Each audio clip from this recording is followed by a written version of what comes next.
And you're just going to start seeing millions and millions of people relocating all over this country and all over the world to try to survive. You have 35% of the US workforce now working remote.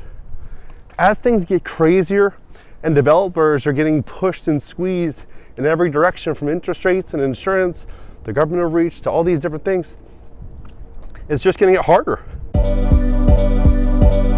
Hey, what's up guys, John here. Eviction moratorium is about to be signed back into law in Los Angeles. No rent increases, rents to be frozen, no evictions to unfold, even if a tenant fails to pay. The legislation calls for a moratorium on evictions for tenants affected by the fires and a one-year pause on rent hikes through January 2026. Also, they're unable to evict if the tenant doesn't want to pay and also wants to bring in other guests or bring in animals.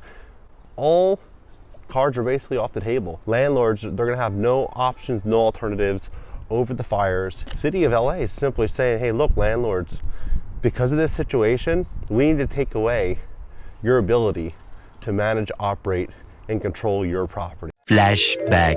Tonight, some small landlords are running out of time, cash, and options. Under an eviction moratorium, renters affected by COVID-19 have not had to pay rent for 11 months now. They are protected for at least another 5 months under new legislation. CBS 47 investigative reporter Kara Rucker shows us that help offered to renters is hindering landlords. Kara?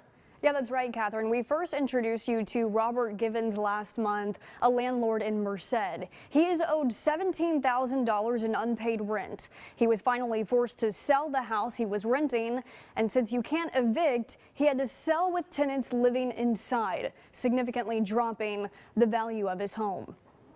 Nobody else, butchers, bakers, candy makers, they're not required to give their services for free, but we were, the landlord, so I'm going to be out of the landlord business. This month, Robert Givens sold the home he rented out, the house he bought and lived in for 30 years, before finally renting out the home and buying a new one.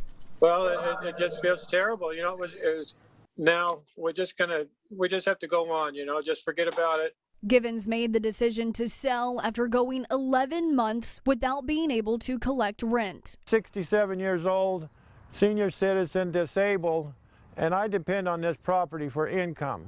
That was Givens 2 months ago. Since then, he has gone to Sacramento to make his case, seeking help for landlords. We're not thinking about landlords, small or big. Senate Bill 91 passed California legislature in late January. It extends the eviction moratorium to at least July 1st. Givens says he couldn't keep waiting. Since I made that decision to sell this property, I've had such a relief lifted off my shoulders. Since he couldn't evict his tenants, Givens took a significant loss on the sale, $70,000 below market value. Which they're going to inherit the tenant that they can't even get out. Senate Bill 91 does offer this option. Landlords could be paid 80% of back rent if they forgive the other 20% of what's owed.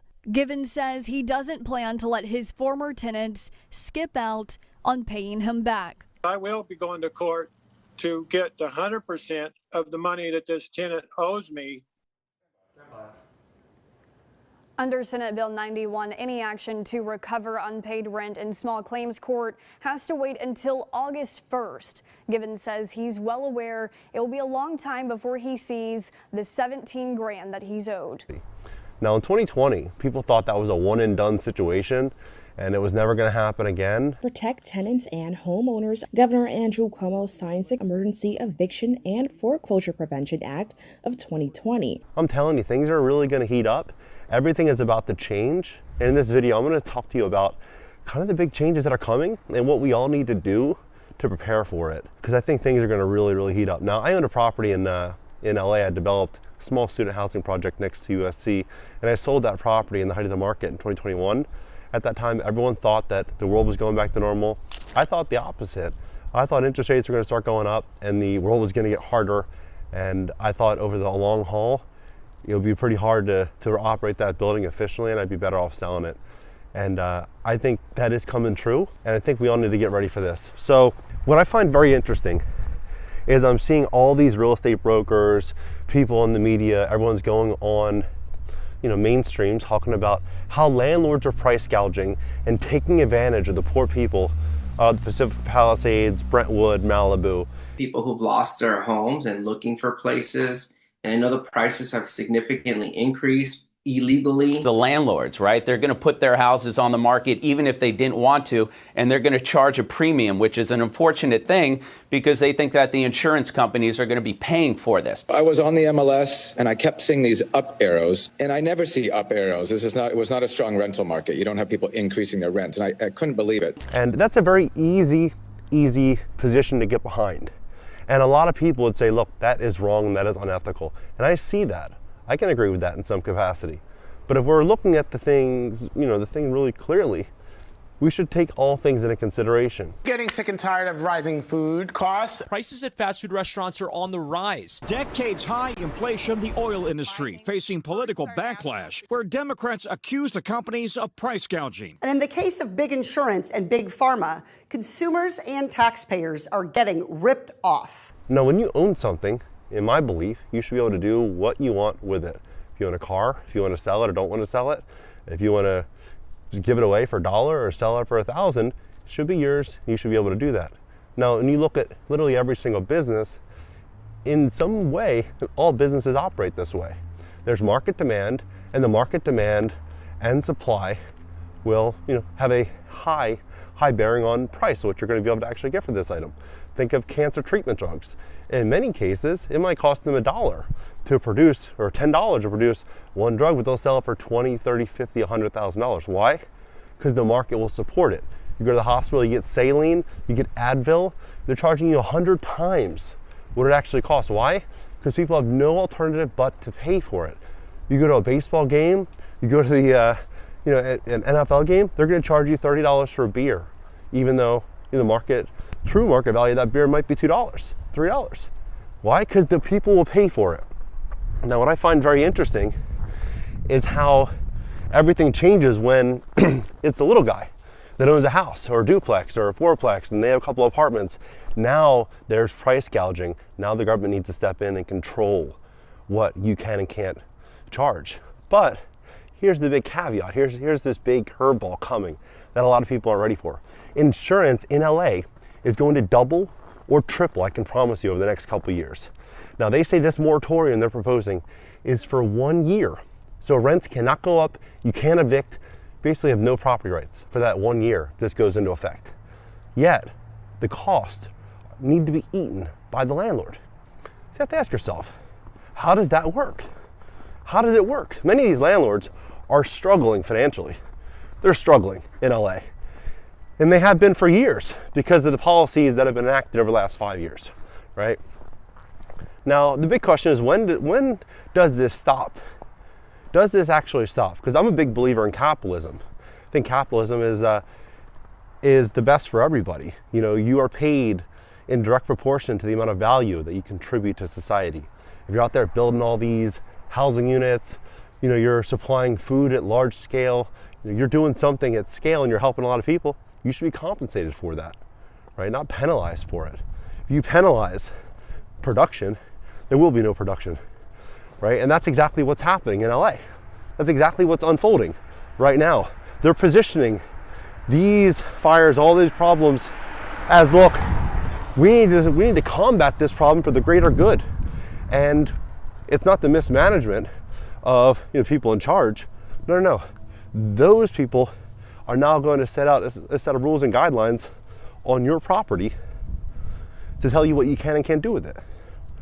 It's pretty crazy to me. Like, I always wonder, like, when you see stuff like this, where does it end? Like, look at this house right here. Older house, right?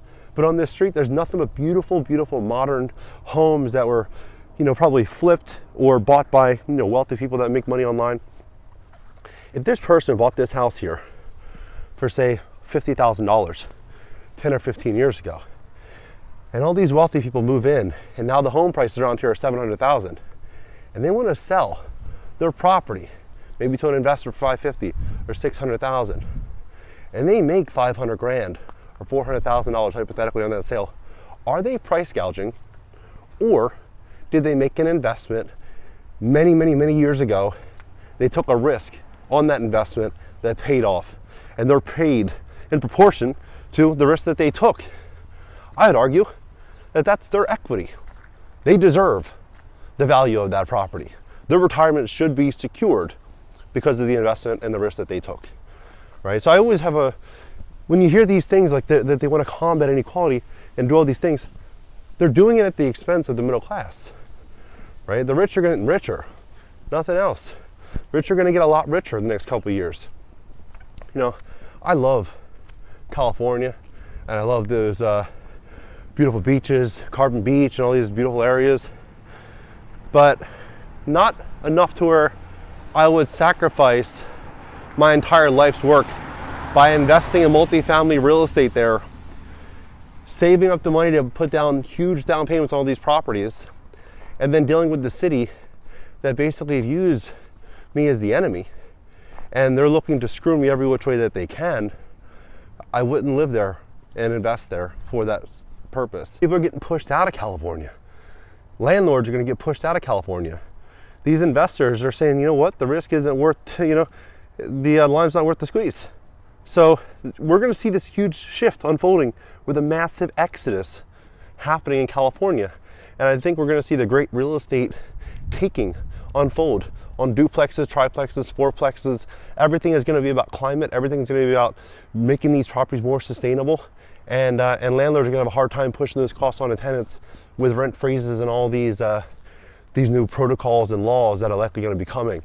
So I think we're walking into this major, major shift in this country that I think a lot of people aren't yet ready for.